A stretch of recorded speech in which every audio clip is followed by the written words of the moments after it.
I just updated to iOS 26 and it has one of the biggest changes Apple has made in years. The whole system is made of liquid glass design, which might look subtle on camera, but it actually makes a difference in person. It is full of refraction and dispersion, which gives a depth to the interface. There's lots of attention to detail. The icons now have a liquid glass effect on the borders, which shifts according to how you move the phone. There's also a new clear style icon design, which in my opinion looks very minimal. And my favorite is the go home gesture, which feels more bouncy and more satisfying. And even the way apps open changed, and when we unlock the phone with Face ID, the apps will come together from all the different corners as if they were dispersed. The biggest redesign is on the phone app, and the entire app has much more contrast. Everything from icons to search bar has been shifted to the bottom for better reach. When we expand the contacts, that is the page that has changed the most. Favorites bar is now at the top, and if you don't like this design, you can switch back to the old one.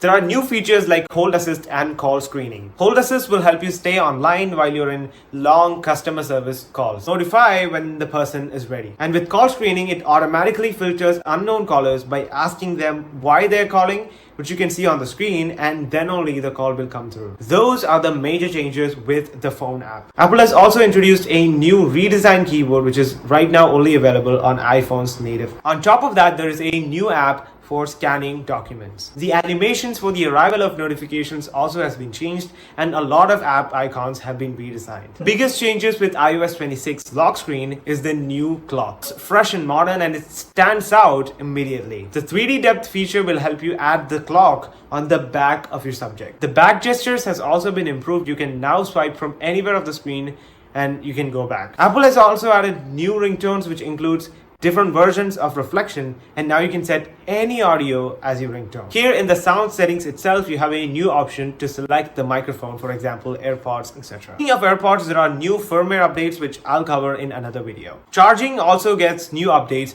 When you plug in your phone will show when the phone will reach 80%. I also heard about an adaptive power saving mode, I think, which is only available on latest iPhones. The battery settings also gives you detailed report on where the battery goes. The camera app has a major redesign with a new icon. The layout is much simpler with only photos and videos visible in the normal window. And when you swipe left and right, you can see other options. Options like aperture and exposure adjustment is now at the top. And all the other options could now be accessed super quickly. The Photos app was a complete mess in iOS 18, but now it has been fixed and it kind of looks normal. The new screenshots toolbar is redesigned with a more cleaner look, and it has visual intelligence on iPhones with Apple Intelligence. Back in the day, you just have to go to the settings to change the wallpaper on the home screen, but now you can do it directly from the home screen. There are also lots of small attention to detail, and other app developers will soon suit to this new update. Overall, iPhone updates have been just the same for the past 3 to 4 years, with subtle updates here and there, but this one feels a major refresh. Made the iPhone more fun to use again. And as I've already mentioned, my favorite part is the new unlock animation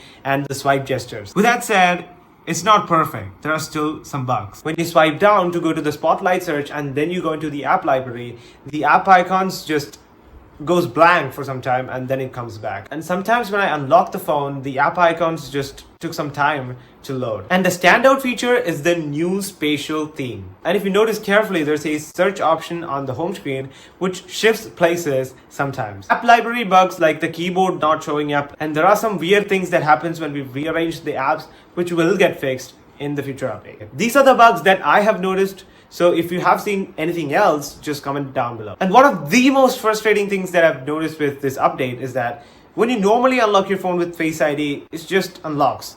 But if there's something covering your face and you're not able to unlock your phone, then that means you have to enter the passcode.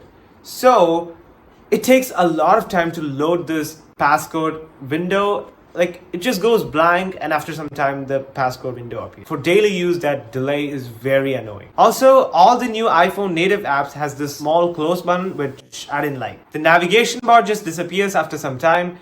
It's just personal preference. I prefer it to be there all the time. Camera quality is something that I believe I could do in another video, but the new camera redesigns is well appreciated. If you're on the dark mode, there are some small subtle changes, but it still feels like iOS 18. So if you want to feel the new operating system, just switch it to the clear mode. But still, some apps are not optimized for this, so some app icons will be in other colors.